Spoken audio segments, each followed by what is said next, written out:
Hello दोस्तों, आपका एक बार फिर से स्वागत है निखिल विद स्टडी में। दोस्तों, आज मैं आपको लेकर आया हूँ फिजिक्स के इम्पोर्टेंट मात्रक और उनकी इकाइयाँ। ठीक है, तो ये लगभग टॉप 30 हैं और इन्हीं में से आता है और कहीं से नहीं आएगा। आप आरआरबी, रेलवे, डी ग्रुप की तैयारी कर रहे हैं या एनटीपीसी की तैयारी कर रहे हैं, आपके लिए ये बहुत ही इंपॉर्टेंट होने जा रही है। तो चैनल पर नए हैं, चैनल को ज़रूर सब्सक्राइब कर लेना और चलते हैं अपने पहले पॉइंट की तरफ। ठीक है, तो आपका पहला है दोस्तों, शक्ति का मात्रक क्या है। तो आपका जो शक्ति का मात्रक है वो है दोस्तों वॉट। ये आप ध्यान रखना, शक्ति का मात्रक क्या होता है, वॉट। इसके बाद बल का मात्रक क्या होता है, न्यूटन। ठीक है, बल का जो मात्रक है वो क्या है दोस्तों, न्यूटन। उसके बाद है कार्य का मात्रक। दोस्तों, कार्य का मात्रक होता है जूल। ठीक है, कार्य का मात्रक क्या होता है, जूल। चलते हैं नेक्स्ट।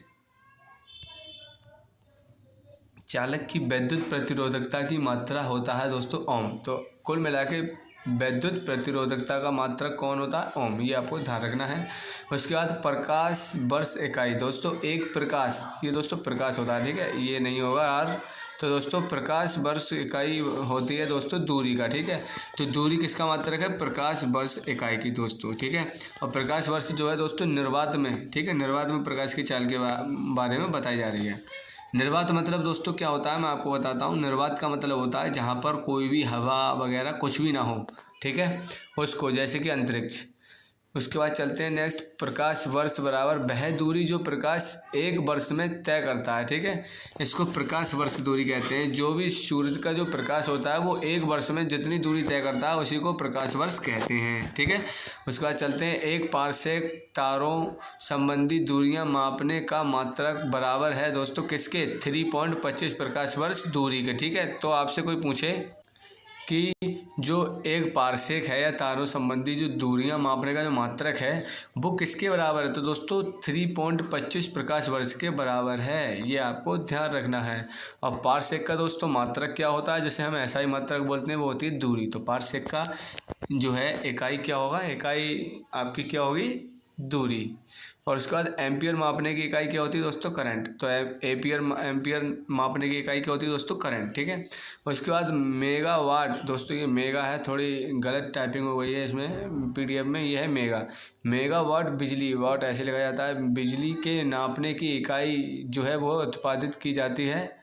तो उत्पादित की जाती है दोस्तों। मेगावाट बिजली के नापने की इकाई क्या होता है दोस्तों, इसे उत्पादित किया जाता है। ठीक है, ये आपको ध्यान रखना है। उसके बाद चलते हैं नेक्स्ट हमारा त्वरण का मात्रक है, क्या होता है दोस्तों, मीटर प्रति सेकंड स्क्वायर।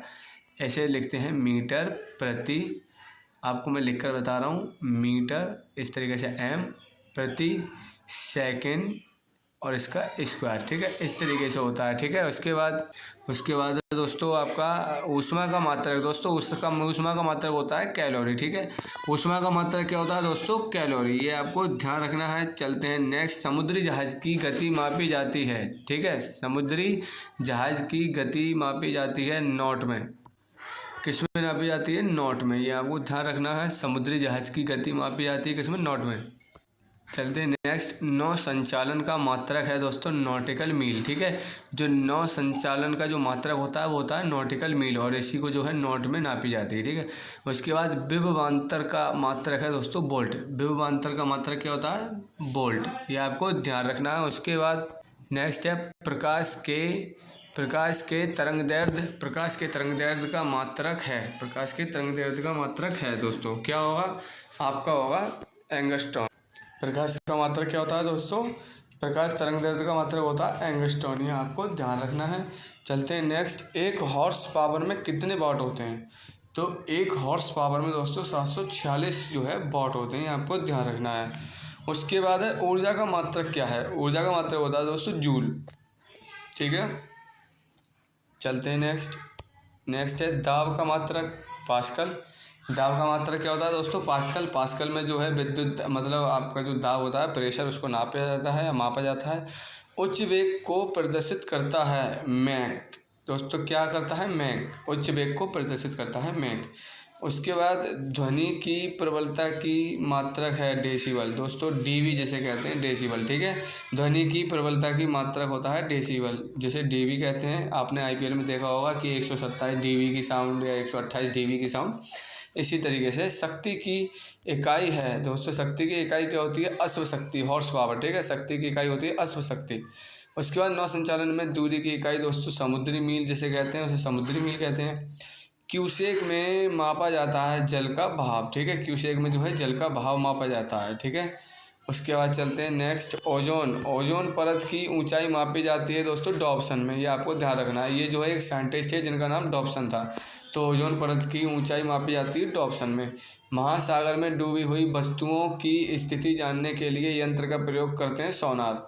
दोस्तों सोनार एक यंत्र है जिसको हम पानी के अंदर डूबी हुई चीज़ों का पता लगाते हैं, ठीक है। उसके बाद चलते हैं नेक्स्ट है, नौ संचालकों द्वारा प्रयोग में लाया जाता है सोनार, ठीक है। वही बात है, सोनार नौ संचालक जो भी दोस्तों नाव को जो चलाते हैं उनके लिए जो है यंत्र जो दिया जाता है वो है आपका सोनार। ध्वनि की तीव्रता मापने वाला यंत्र होता है दोस्तों ऑडियोमीटर।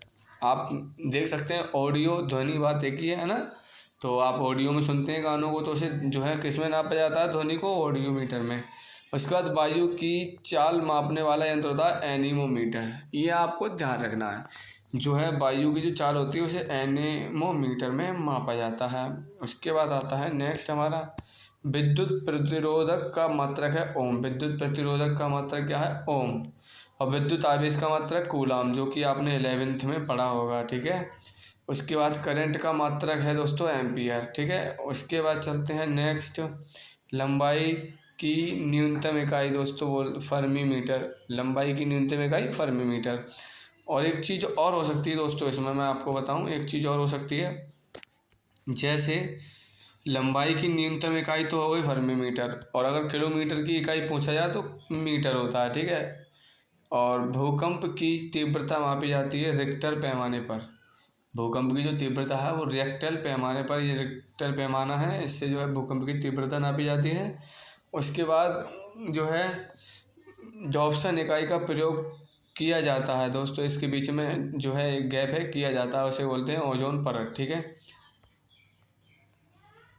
उसके बाद ध्वनि की तीव्रता, ध्वनि की तीव्रता को मापने वाला यंत्र कौन है, ऑडियोमीटर, ये आपको पहले ही ऊपर पढ़ा दिया है। उसके बाद चलते हैं पाइरोमीटर। दोस्तों पाइरोमीटर मापन में प्रयोग होता है उच्च ताप। दोस्तों उच्च ताप मापने के लिए पाइरोमीटर का प्रयोग करते हैं। मनोमीटर के द्वारा मापी जाती है क्या, गैसों के दाब। गैसों के दाब जो हैं वो मनोमीटर द्वारा मापे जाते हैं। उसके बाद नेक्स्ट हमारा दाब मापने हेतु प्रयोग की जाती है बैरोमीटर। जो दाब होता है उसको मापने के लिए बैरोमीटर का प्रयोग किया जाता है। उसके बाद चलते हैं नेक्स्ट है हमारा अमीटर। दोस्तों अमीटर प्रयोग की जाती है करंट में, ठीक है। करंट नापने के लिए अमीटर का प्रयोग किया जाता है। उसके बाद हाइग्रोमीटर का जो मापन होता है वो आर्द्रता नापने के लिए किया जाता है। आर्द्रता को नापने के लिए हाइग्रोमीटर का प्रयोग किया जाता है। उसके बाद रक्त दाब मापने के यंत्र हैं, कौन कौन से हैं, स्फिग्मोमेनोमीटर, ठीक है। पहला प्रकाश की तीव्रता मापने के लिए प्रयोग की जाती है लक्स मीटर। दोस्तों आप जो है प्रकाश की जब तीव्रता मापेंगे तो उसके लिए लक्स मीटर नाम का जो यंत्र है उसका आपको प्रयोग करना पड़ेगा। सिस्मोग्राफ क्या रिकॉर्ड करता है दोस्तों, भूचाल। दोस्तों भूकंप नापने के लिए जो है सिस्मोग्राफ का प्रयोग किया जाता है, ठीक है। उसके बाद आपका रनगेज का प्रयोग होता है वर्षा मापी के लिए। दोस्तों जब वर्षा होती है तो उसे जो है रन गेज से मापा जाता है। मात्रकों का अंतर्राष्ट्रीय पद्धति कब लागू हुआ था। दोस्तों ये मापकों का अंतर्राष्ट्रीय पद्धति है 1971 में लागू हुआ था, और ये ग्रुप डी के लिए और एनटीपीसी वालों के लिए बहुत इंपॉर्टेंट क्वेश्चन है, ठीक है।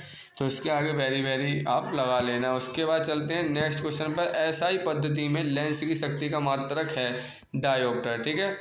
एसआई पद्धति में लेंस की शक्ति का जो मात्रक है वो डायोप्टर है, ठीक है। चलते हैं नेक्स्ट, ल्यूमेन मात्रक है ज्योति फ्लक्स का, ठीक है।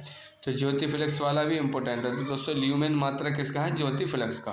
तो दोस्तों आज इतना ही रखते हैं। अगर आप मेरे साथ पूरी क्लास में रहे हैं तो चैनल पर नए हो तो चैनल को जरूर सब्सक्राइब कर देना। अगर जानकारी अच्छी लगी हो तो इसको शेयर भी जरूर कर देना, ठीक है। आज के लिए इतना ही, मिलते हैं ऐसी ही अच्छी सी नेक्स्ट क्लास के साथ।